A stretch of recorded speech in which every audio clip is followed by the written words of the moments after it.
Welcome to the Counselling Tutor Podcast, the must-listen-to podcast for students of counselling and psychotherapy.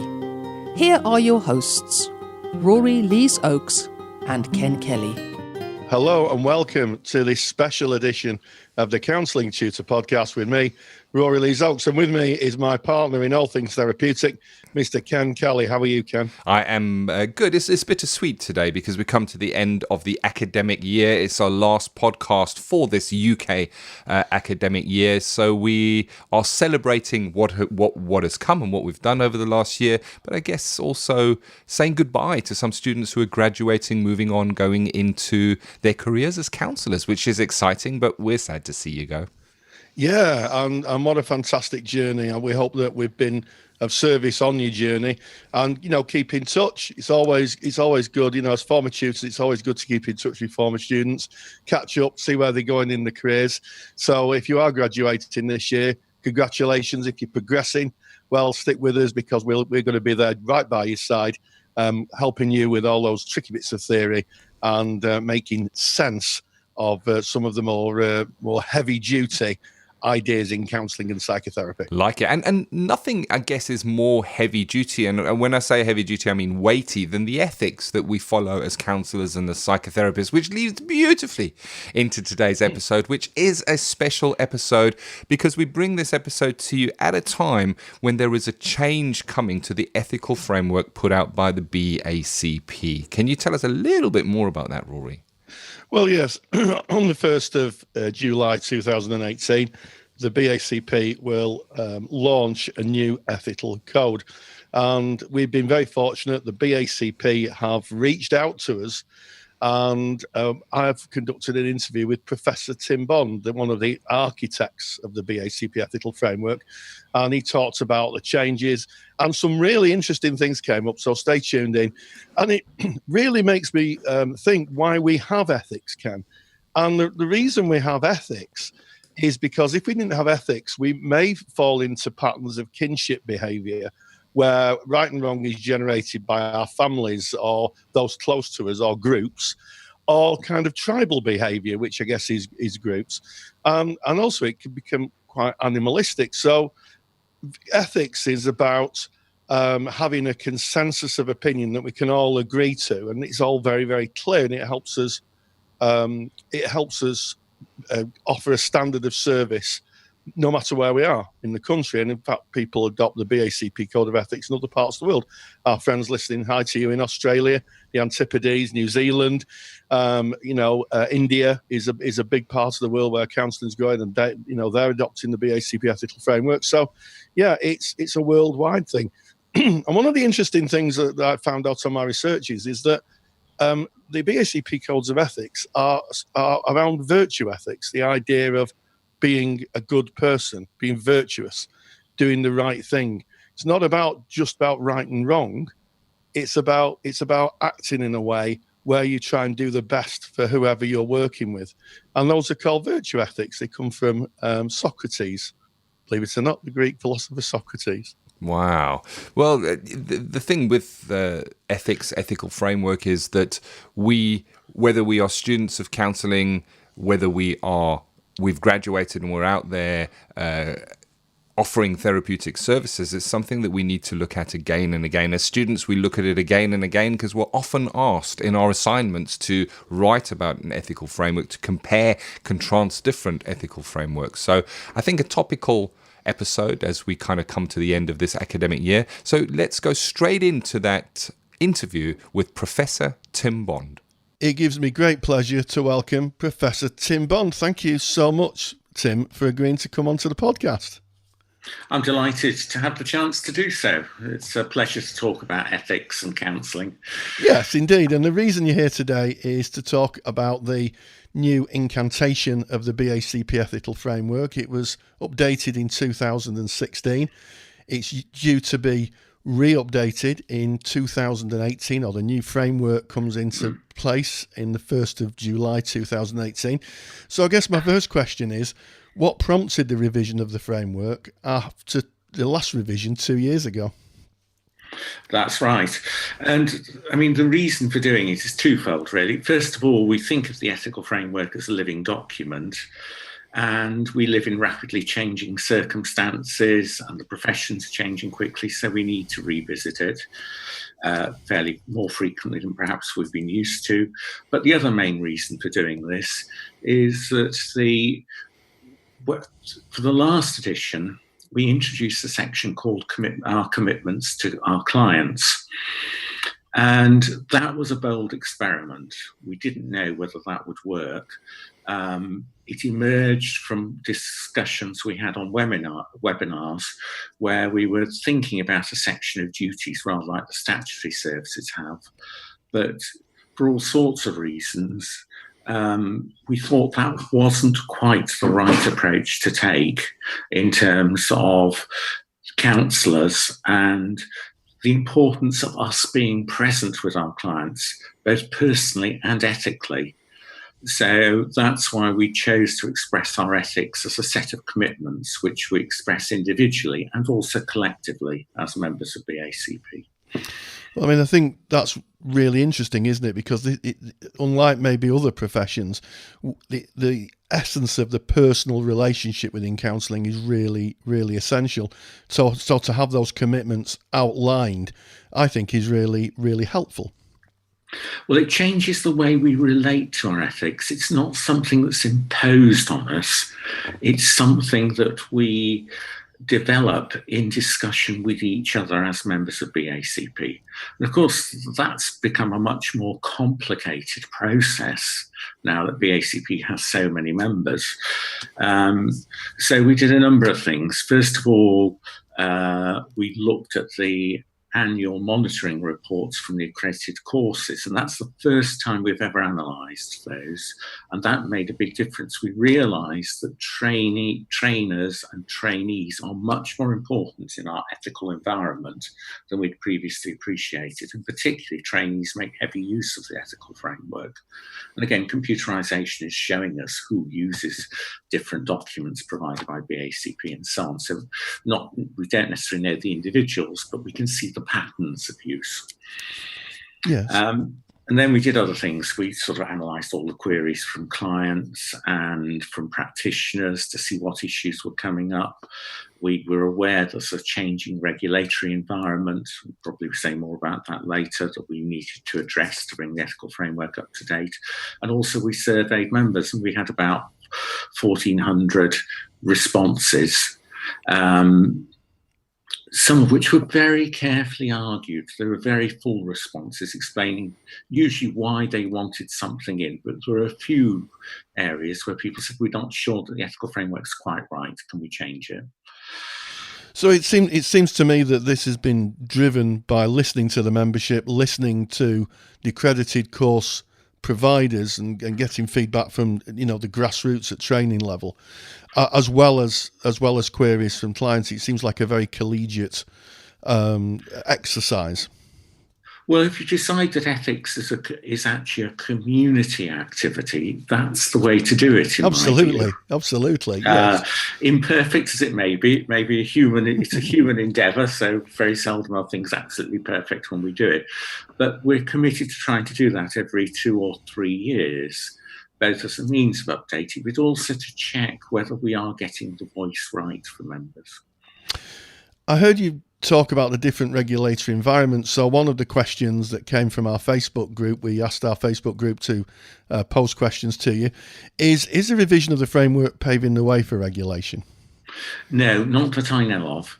At the moment, we are regulated by the Professional Standards Authority, same as the Health Service and Social Care and various other bodies. But the form of regulation we have is called the Voluntary Accredited Register. So basically that works by the Professional Standards Authority accrediting various bodies to form a register of their practitioners. It's a sort of halfway house between no regulation and statutory regulation, where you can't practice without falling within those registers. So in a way, it acts as a quality assurance stamp to the members of the public. Yes, and that's something that's displayed. Certainly my stamp is displayed on my website and all my credentials, and I know my colleagues are the same. And I do think that the general public are becoming more aware and more educated about the quality standards within counselling. One of the things that gets asked a lot is, why is it an ethical framework rather than a code or set of rules for counselling practice? Well, we've chosen to present it as an ethical framework because there's such a range of different settings, different client groups that our membership work with, as well as the roles that people take on. So what we thought, we've tried to think of it as conceptually as something like a framework, or if you want a visual image, a scaffolding outside a building where you have different platforms, different ladders, different routes. So people doing different jobs can find their place in the framework. That makes it much harder to write, of course, because I often can't write a very simple statement without having to qualify it, so it applies to a range of settings. I'm sure it does. When I think of a framework or scaffolding, if you're inside it, you're usually pretty safe. It's when people decide to go outside the scaffolding that disaster happens, and it's usually levelled, isn't it? There's different levels. Yeah. What are the main changes to the ethical framework? Well, there are quite a lot of small ones. I'm not going to talk about those now. I'm just going to pull out the key ones. So one is that in the commitments, we realised that we hadn't committed ourselves to providing a standard of service to clients. So that now appears in the first part of the commitment statement. We've also ensured that the commitments can be printed on a single page of A4 to give to clients or colleagues or in agency settings to display, or whatever people want to do, because in some ways that is the most important part of the ethical framework. Everything else is in a way putting flesh or giving more detail to the commitment section. Then the other changes are there are new sections. So there's a section on breaks and endings, because we discovered that as part of the survey and analysis that clients were sometimes being very distressed by sudden endings, perhaps sometimes being referred to somebody else because the practitioner thought the client was not appropriate for their skill set, and how that's managed needs to be managed carefully. But also there have been a number of people who wrote to us about what happened if a practitioner suddenly became ill or died. And some were not hearing anything. Others were being contacted by very distressed family members. Oh, great. Others, and clearly very disruptive for clients, very difficult for people affected by somebody suddenly becoming ill or dying. So we need to give some thought to that. Yes, and of course, trainees work in agencies, but independent practitioners work independently, isn't it? And that's where the difficulties arise largely. Agencies are able to cover that. Other new sections, there's one on confidentiality, because the accredited course survey showed that trainees wanted more detail on confidentiality. Also, there's been regulatory changes in terms of GDPR, which is very much in the news as we speak. So we need to bring that up to date. Also working with colleagues and teams. We've taken that out from earlier, it's been in earlier editions, taken it out. But again, the courses were saying, actually, that was really helpful for trainees going off on placement and so on. So we've updated it and included it. And of course, the glossary's been updated. And the thing I would say to anyone trying to find their way around the ethical framework, the glossary also acts as an index. So if you look up a term glossary, you'll find it's listed everywhere. That term is then listed as every place it appears in the framework. Yes, and also I hear that there's this section that you can print out to hand to clients, which gives an overview of the framework. That's going to be incredibly useful instead of just handing over the entire document. The whole document is not really, and if a client wants it, absolutely, yes, it's available to them, they should have it and so on. But for most people, it's too long a document. whereas the commitment section actually acts as the summary of the whole framework. Yes, so that's really useful to know. Yeah. What do you think the impact on trainees will be with the changes in the ethical framework? Well, I think the key, there's a new section for trainees. I didn't list that on my new sections, but there is a new section for trainees. And that very much emerged from a combination of things, but particularly the feedback from courses.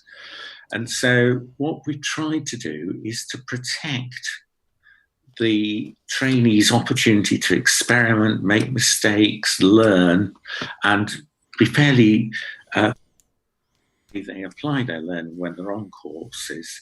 So we just ask that trainees are respectful and supportive of each other's learning. But the other area we have to consider carefully, and there's legal aspects to this as well as ethical aspects of it, about the level of the standard of service a trainee is expected to provide to members of the public when they start their practice. And that's actually basically the same standard as would be expected of any other practitioner.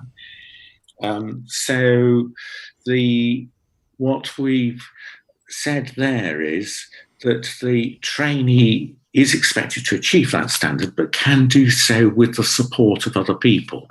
So particularly the trainer, the placement provider, and the supervisor would be obvious members. We've created an ethical responsibility for them to collaborate with each other, providing that, but also for the trainee to be open and honest with them. Yes, and that leads me nicely into the next question, Tim. One of the things that comes up a lot, certainly on our Facebook page, is informing clients that a trainee is a trainee. Why is it considered good ethical practice to do that?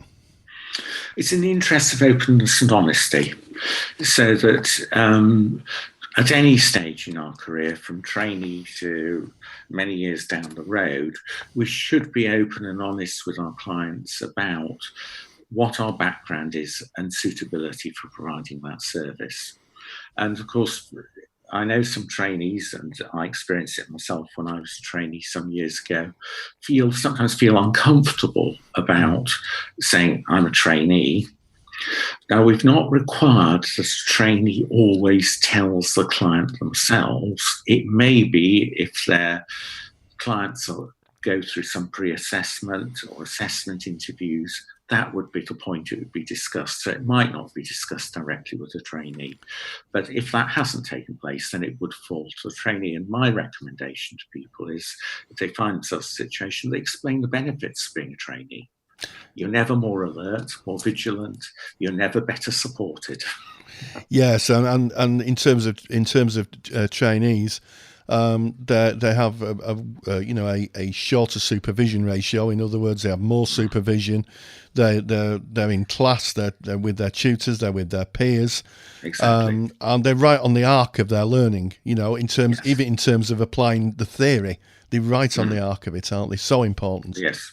Yeah. No. I mean, if I'm looking for a therapist, I might well go to a trainee, because you never get someone who's more attentive. Well, yeah, I mean, yes. I mean, it's one of those things, isn't it, that maybe, and I'm not saying it's the case for everybody, but as people move through the arc of their practice career, they move farther away from that sort of rich environment of training, because they're literally immersed in it. Yes. I think the other thing that happens is we become more experienced. There are some strengths from that, but we lose sight of what it's like sitting in the client's chair. The trainee is much closer to that experience in most situations, because they're also usually having or have recently had therapy themselves. Yes, and I'm sure there'll be a lot of trainees out there who would wholeheartedly agree with that. It's so good to hear the value that trainees bring. I think that sometimes that's not kind of voiced enough. What are the ethics of trainees being paid for working with clients in a similar way to, say, doctors or nurses are paid at the beginning of their careers? Well, there's no ethical reason why trainees shouldn't be paid. So it's historical that our services haven't quite developed in those ways. And indeed, I suspect the fact that a lot of trainees aren't paid is probably the difficulty in finding placements, and that might be another barrier to trainees finding placements. But there's no reason why we couldn't and shouldn't set up services which could attract enough income to be able to pay trainees probably a fairly modest fee for their work, but nonetheless something for that work. Yes, or cover their supervision costs maybe, or something. Whatever, like that. indeed, yes. Yes. Now, in the new framework, there's a note on changing on notes. So, what has the approach to keeping notes change? And I don't like doing two questions, but what does keeping notes that are adequate, relevant, and limited mean in actual practice? Okay. Now, the language is the language of GDPR. So that's what GDPR requires of all records by any professional or for any professional purposes. So adequate means appropriate for the purpose. And in the way in which GDPR works, purpose is really important. So adequate is appropriate to the purpose. I'm just trying to see if I can see what the other words were at the moment. Remind me of them again. Yes, Rory? they're adequate, relevant, and limited. Right. So relevant means that it relates to the work that's taking place with the client. So let me give you an absurd example. If the client starts talking about a particular cat or dog breed you're interested in, but it isn't directly relevant to the therapy, you wouldn't include that. No, okay. Yes. But you would include what it told you about the client's mental state. Yes. And the last one was? Well, the last one was limited, relevant and limited. Limited. So there's a concern that the records shouldn't be over full, that they should be limited to what serves the purpose. Yes. Of those records. Yeah, so they need to be factual. They need to contain facts. Would a therapist put in maybe an aid to memory about what they might want to bring up in the next session? If Certainly, and this doesn't exclude process notes, and it doesn't mean we all have to write our notes in the same way. And indeed, if you work for several agencies, you may find they have different requirements, and you have to learn different styles for different agencies. So for some, it's the difference between when we're doing training, very often we write fuller accounts for case studies or process analysis and so on. But at the working notes in life in practice tend to be much shorter, much crisper, much more fact orientated, and aids to memory, and might well include something about watch for this, or maybe raise this in the next session, or and may well include some process notes of your own. And yes, and that brings me on to another question. Can a client ask to see a process notes? Right. Yes, they can. I think probably the more important question is, do you need to show them to them? Well, yes. So the and the answer to that is, you don't need to show the client anything in which they are not identifiable by themselves or by other people who might know information about them. So this leads to two types of practice with regard to process notes. Some people, particularly within the person-centered tradition, have taken the courageous stance that the process notes are integral to their work, and they will include them within the client record. And if a client wants to see the notes, they can see the whole record, including the process notes, and the practitioner will explain them to them. And some person-centered counsellors have even gone further than that. And when they've been called to court as a witness and been asked to provide their records, they've provided the full record with the process notes included. And that's worked if they can explain what the function of the process notes are. The other approach is to say, no, we keep the client records very factual, very client-focused, and our process notes tend to be kept as a separate sort of more journal item, which might be used in supervision or for other purposes. Sorry, that's a dog shaking its head. It's all right. Just to explain the noise. Yes, yes. It'll settle down again soon.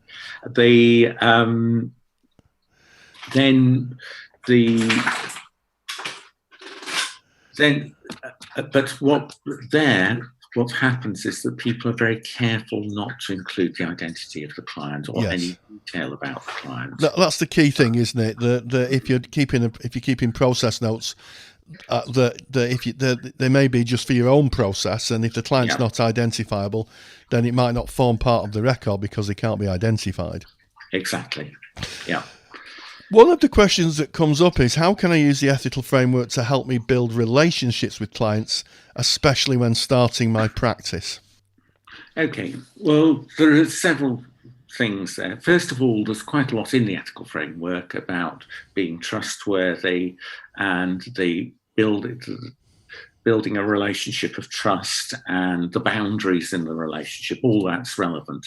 But one of the main things I would recommend for people is when you have your first discussions with clients, particularly clients who've never had counselling or any of the related roles before, related services before, is helping them to think through what it is they want to know and what their concerns are. And I might give them the A4 sheet of commitments and just give them an opportunity to look through it and give them an opportunity to ask me questions about what's there. And that gives the practitioner a clue as to where the client's concerns are.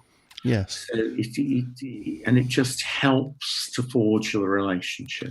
Yes, it starts the relationship off on a very collegial, power equalizing basis, doesn't it? Where the client has a voice. Yeah. And we lose sight of how powerless people feel when they're seeking help. Yes. And so taking those concerns seriously and their sense of vulnerability seriously already starts to build a relationship and give it a good foundation. And empowers the client, yes. So the last question is, what does the BACP do to support my practice and promote counselling as a profession? Right. Well, BACP does quite a lot in terms of, it ranges from talking to government bodies trying to secure funding for counselling, talking to voluntary agencies trying to promote counselling. It provides, it does quite a lot of research and supports research, because any professional without an evidence base nowadays finds it much, much harder to find its place in modern services. The journal is a really important source of communication and insight, but that's also supplemented in the context of the ethical framework. We have good practice and action resources which address in more detail than is possible in the ethical framework various issues from contracting, online working, confidentiality, record keeping, and so on. So there's a big range of things there, but above all, I think BACP helps us to have a forum in which we can share our experiences and also build a network. So just last week I was at a Making Connections event. This one was at Nottingham, and that was good. I found it very helpful. It was a really good updating session on the consequences of how to work with clients who've been raped and various sexual attitudes to rape and sexual assault, which I found very thought-provoking and led me to start to rethink some of my practice. But also there were opportunities to meet other people working in the same area. So, yeah, the couple of things that occur to me there, Tim, is the first thing is that the ethical framework, people should be reading it and availing themselves of it, but also make sure that you avail yourself of all the other resources that are in the BAC, the help sheets and the good practice guides all that type of thing. There's a lot more than just the ethical framework. No, the ethical framework's free to everybody, member or not, but everything else, I'm afraid, is behind a paywall. It is. Yeah. But I do recommend them. Yes. They're really useful, and I know a lot of tutors use them as support for teaching. Yeah. Well, Professor Bond, it's been a real pleasure interviewing you and hearing about the new BACP Ethical Framework. It's available from the BACP website now. It goes live on the 1st of July 2018. And finally, Tim Bond, thank you very much. Well, thank you very much. And also, if you're a member of BACP and you have any views on the new framework, please take every opportunity to email them to bacp@bacp.co.uk. It really helps us because it's a living document. We will be analysing all responses over the next few years in order to inform the next edition. So if you're a member, your voice counts. It does. Thank you very much, Rory. Thank you. Thank you, as always, Rory, and a special thank you to Professor Tim Bond. Really, really informative. Certainly opened my eyes. And of course, remember, as always, there is a download that Rory has prepared for you, and that is 5 key points that relate to the ethical framework. And you can get that by just going to our show notes page. And where will you find that? Go to our website, which is counsellingtutor.com.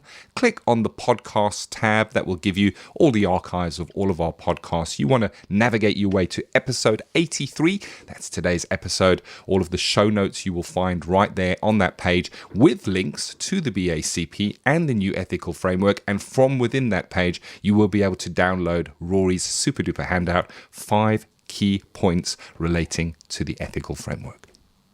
Yes, it was a really good interview. As I'd say, I'd echo your sentiment, Ken. We thank Professor Tim Bond for taking the time. It was a fascinating interview, and I got a lot out of it. You know, to hear one of the people who've actually written or contributed to the ethical framework is marvelous, and I'm sure that those people who are listening will maybe see the ethical framework maybe differently.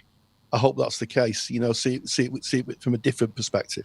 Indeed. So as we come to the end of episode 83, I would like to personally thank each and every one of you for your ears, for listening, for tuning in, for giving us over 500,000 downloads to the Counselling Tutor podcast episodes. We really appreciate you. We appreciate you being part of this because, as I say, from time to time, without you, it would just be Rory and I sitting having a bit of a ramble.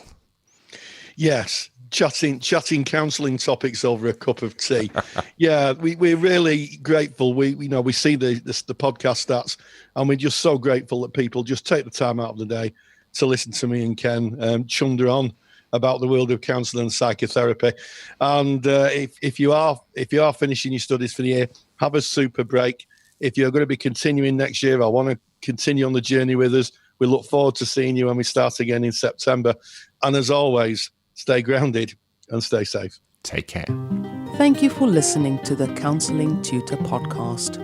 Find the show notes for this episode on our website at www.counsellingtutor.com.